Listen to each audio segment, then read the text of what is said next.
Vice President Sara Duterte is breaking her silence on questions about succession and corruption controversies, affirming she is constitutionally ready to step in while denying any role in alleged destabilization against President Marcos. Here's the report. In an exclusive interview with News 5 aired Sunday, Vice President Sara Duterte was asked whether she would be willing to assume the presidency in the event of a coup against President Bongbong Marcos amid the corruption issues tied to flood control projects. Yan ang hindi ko muna sasagutin kasi magkakagulo tayo niyan. But on Tuesday, during an ambush interview, the Vice President was pressed again. In case of course, there is no question about my readiness. Pinesenta ko sa inyo yon ang sarili ko at alam ko na first in line ako sa succession. Wala nang tanong doon kung ano ang gagawin ko.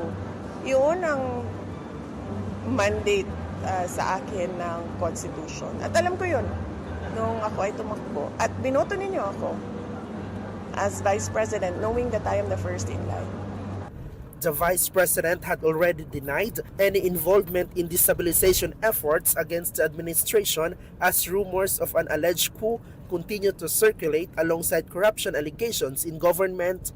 She also said she finds former Congressman Zaldico's claim credible that the President and his son Representative Sandro Marcos were involved in budget insertions. Hindi niyo ba nakikita? Bakit hindi nakikita ng mga tao yun eh? It's a matter of reading the budget. Lahat ng ebidensya nandiyan sa budget. His signature on the General Appropriations Act is the best evidence against him. Vice President Duterte was also asked about President Marcos' recent remarks on Senator Amy Marcos after the senator accused the president and the first family of using illegal drugs. In response, President Marcos said he barely recognizes his sister when she appears on television. But Vice President Duterte offered a different view. Sa tingin ko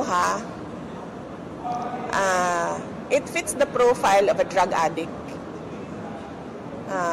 na ginagaslight yung mga mahal nila sa buhay.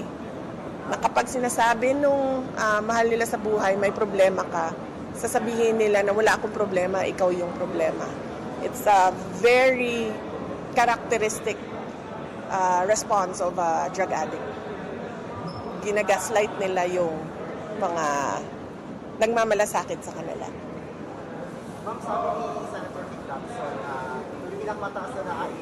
For News 5, I'm Bril Montalvo. We are One News.